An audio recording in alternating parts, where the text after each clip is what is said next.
Those of you who travel to the UK, outside the House of Commons, there is a square where people who want to picket and demonstrate come there, carrying their placards, hurl all sorts of obscenities at their lords, the House of Commons members, the state, including the Prime Minister, including the Queen, now the King.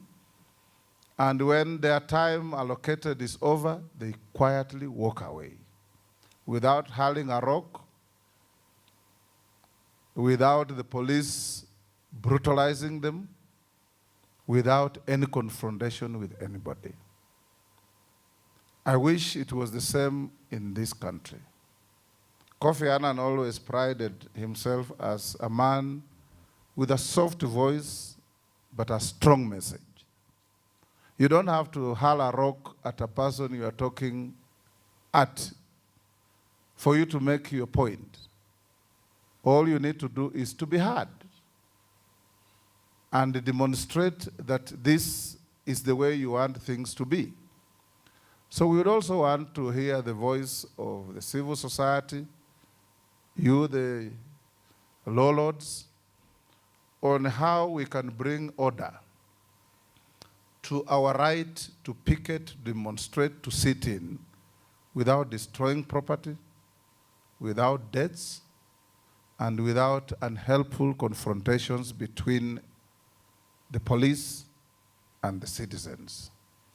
The judiciary has stood as a bulwark against any threats to the rights enshrined in the Constitution.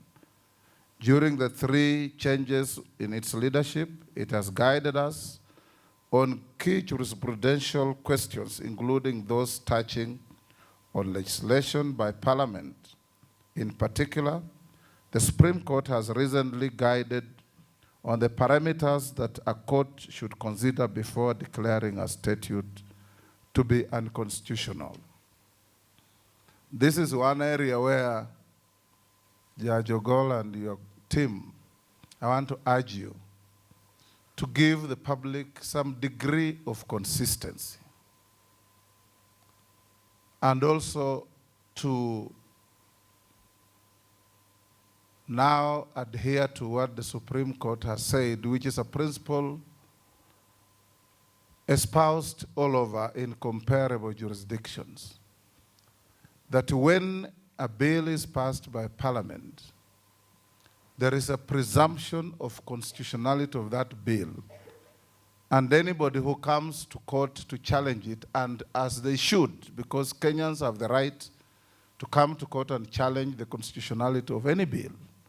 The moment such a matter is brought before you, in my view, and in view of now the Supreme Court, it automatically raises tribal issues.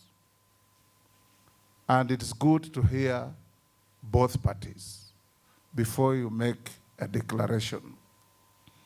I'll give you an example of a bill that was frog-marched to court to be declared unconstitutional.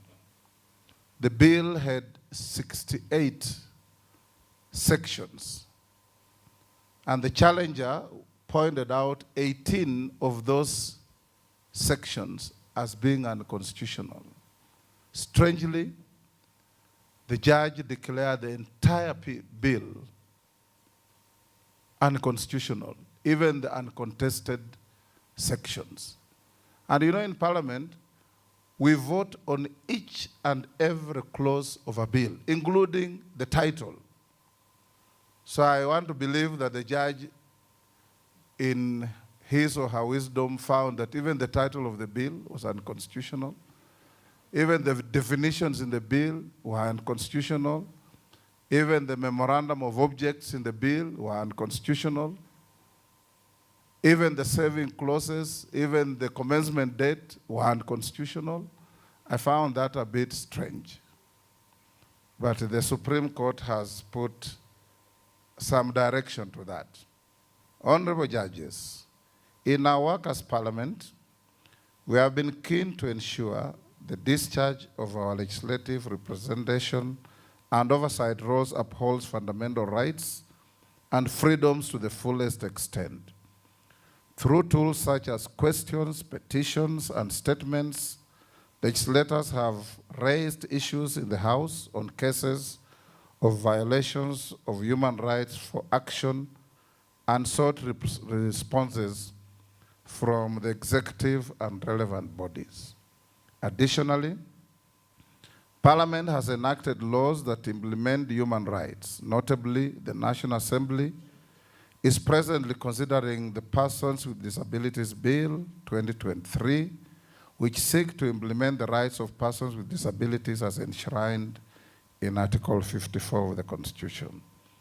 With respect to oversight, Parliament and its committees have conducted various inquiries and investigations on violations of human rights and commended the appropriate action and remedies to these grievances. Presently, committees of the National Assembly are engaged in inquiries relating to alleged human rights violations by the British Army Training Unit in Kenya and the alleged historical and systemic dumping of toxic waste in the northern parts of the country. Honorable judges, in support of key actors that promote and enforce the Bill of Rights, the National Assembly has consistently sought to provide adequate budgetary allocation to the justice sector within the available fiscal envelope. This has seen the gradual increase of allocations to the judiciary and other key actors over the years. I think in the last budget, even with the fall of the finance bill, we raised your budget to over 19 billion to enable you discharge your responsibilities. The Chief Justice tells me that's not enough, and I do know it's not enough. Even as at the legislature, we demanded and expected 68 billion, but we only got 49. In support of key actors that promote and enforce the Bill of Rights, the National Assembly, no, sorry, I've read that. I'm keenly aware of the critical role of the civil society and our development partners in supporting the judiciary in its enforcement of the Bill of Rights. Indeed, the convening of this summit has been made possible through such support. However, it is my enduring belief that we must respect and discharge the responsibilities that accompany our wholehearted effort to enforce human rights. Honorable judges, observance and enforcement of human rights is a responsibility that attaches to all of us.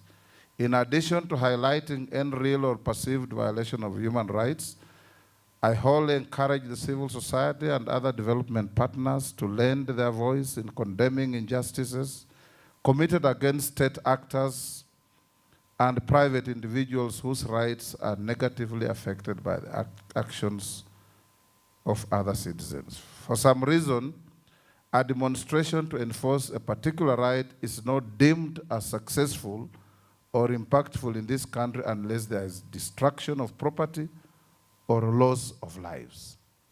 I commend the judiciary for the admirable work that it has done in discharging its onerous mandate of enforcing the Bill of Rights. Time and again, as expected by the framers, the elastic limits of our Constitution have been tested. Invariably, the judiciary has risen to the occasion over the last 14 years and guided the nation on the constitutional way forward without fail. The judiciary has stood as a bulwark against any threats to the rights enshrined in the Constitution.